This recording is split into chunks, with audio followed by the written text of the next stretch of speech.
আপনারা এই গরমে প্রচুর পরিমাণে পানি খান, শরীরের তাপ নিয়ন্ত্রণ রাখুন, হিটস্ট্রোক রোধ করুন। যশোরের অভয়নগরে তীব্র তাপদাহ ও প্রচণ্ড গরমে জনজীবন অতিষ্ঠ হয়ে পড়েছে।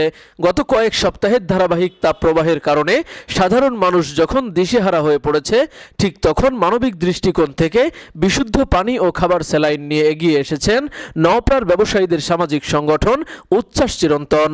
নওপাড়া বাজারের উদীয়মান কিছু ব্যবসায়ীদেরকে নিয়ে উচ্ছ্বাস চিরন্তন গঠিত হয়েছিল এবং এই উচ্ছ্বাস চিরন্তন সমাজের মানবতার প্রয়োজনে যখন যেটা প্রয়োজন সেটাই করার উদ্যোগ নিয়ে থাকে। তারই ধারাবাহিকতায় আজকে আমাদের এই তীব্র দাবদাহের কারণে যারা কর্মজীবী মানুষ, খেটে খাওয়া মানুষ রাস্তায় বেরিয়েছে জীবন জীবিকার তাগিদে, তাদের প্রয়োজনে আমরা যে অনুভবটা করেছি যে তাদেরকে একটু ঠান্ডা পানি, একটু স্যালাইন খাওয়ালে তারা হয়তো একটু স্বস্তি পাবে। সামাজিক ও মানবিক কার্যক্রমের ধারাবাহিকতায় এবার শিল্প শহর নওপাড়ার হাজার হাজার ভ্যান রিক্সা চালক ও সাধারণ মানুষের তৃষ্ণা মিটালেন এই সংগঠনের সদস্যরা। তপ্ত রোদ ও গরমের ভিতর নওপাড়াবাসীকে একটুখানি স্বস্তির পরশ এনে দিতে এমন মহতি উদ্যোগ গ্রহণ করা হয়েছে বলে জানান সংশ্লিষ্টরা। আসলে আমরা প্রচার বিমুখ, তবুও প্রচারকে এই জন্যই করতে চাই যাতে অন্যান্য সামাজিক সংগঠনগুলো তারা উদ্বুদ্ধ হয় এবং মানুষের প্রয়োজনে মানুষের পাশে, তৃষ্ণার্ত মানুষ, শীতার্ত মানুষ যারা অসহায় দরিদ্র আছে তাদের পাশে দাঁড়াতে পারে।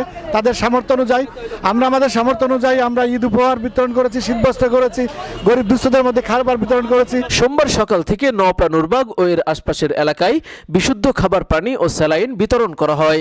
তীব্র গরমে খাবার পানি ও স্যালাইন পেয়ে স্বস্তির নিঃশ্বাস ফেলেছেন খেটে খাওয়া সাধারণ মানুষ। আমাদের উচ্ছ্বাস চিরন্তনের সামাজিক দায়বদ্ধতা থেকে আমরা সমাজের বিভিন্ন যখন দেশে ক্লান্তিকাল আসে, সমাজে কোনো ক্লান্তি থাকে, তখন আমরা চেষ্টা করি যে আমাদের সাধ্যমতো আমরা সমাজের যারা সুবিধাবঞ্চিত মানুষ, খেটে খাওয়া মানুষ, তাদের জন্য ধারাবাহিকভাবে কিছু করতে। এর ধারাবাহিকতায় আমরা রান্না করা খাবার ছিন্নমূল মানুষের মাঝে বিতরণ করি। আর ঈদের সময় আমরা ঈদের উপহার সামগ্রী বিতরণ করি। আজকে তীব্র তাপদাহে যে মানুষ, তৃষ্ণার্ত মানুষ, তাদের যে আমরা বিশুদ্ধ পানি পান করানোর জন্য আমরা 2 দিনব্যাপী কর্মসূচি অনুষ্ঠান করেছি।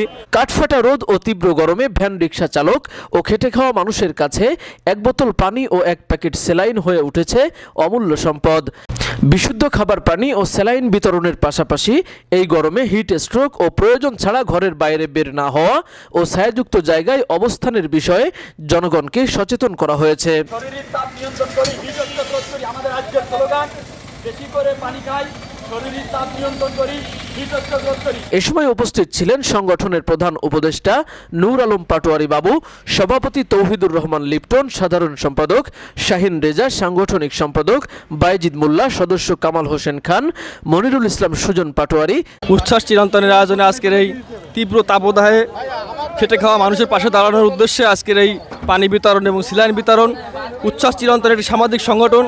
উচ্ছ্বাস চিরন্তনে যারা আমাদের বড় ভাইরা আছেন নোয়াপাড়া, আমরা সবাই নোয়াপাড়াবাসী। এই নোয়াপাড়ার মানুষকে কিভাবে সাহায্য করা যায়, সহযোগিতা করা যায় এবং বিপদে আপদে কীভাবে পাশে দাঁড়ানো যায়, সবসময় আমাদের বড় ভাইরা চেষ্টা করে থাকেন এবং আমরা তাদের সঙ্গে সহযোগিতা করে থাকি। জহির বাপ্পি, মনির হোসেন, আনিসুর রহমান, রাজু, মিলন হোসেন, রবিউল ইসলাম, নাসির হোসেন সহ অন্যান্যরা। উল্লেখ্য, এর আগে পবিত্র ঈদ উল ফিতর উপলক্ষে সাধারণ মানুষের মাঝে ঈদ সামগ্রী বিতরণ করা হয় উচ্ছ্বাস চিরন্তনের পক্ষ থেকে। উচ্ছ্বাস চিরন্তন আজকে এই ছোট আয়োজন আমাদের, আপনাদের আমন্ত্রিত। আমরা কালকে শরবত বিতরণ করবো এখানে, ঠিক আছে। তারপরও আমি বলবো যে আমাদের এই উদ্যোগটা আমরা কিন্তু শুধু দেখানোর জন্য, প্রচার করার জন্য দেখাচ্ছি তা না, আমরা উদ্বুদ্ধ করার জন্য করছি। তাওহিদ হাসান, দৈনিক অভয়নগর। আপনি কি অত্যাধুনিক এক্স-রে মেশিন দ্বারা এক্স-রে করাতে চান? তাহলে আর দেরি না করে আজই আসুন ইউনিক ডায়াগনস্টিক অ্যান্ড কনসালটেশন সেন্টারে। এখানে 500 mA স্মার্ট এক্স-রে মেশিন দ্বারা এক্স-রে করা হয়। হাসপাতাল রোড, গাজী প্লাজা, অভয়নগর, যশোর।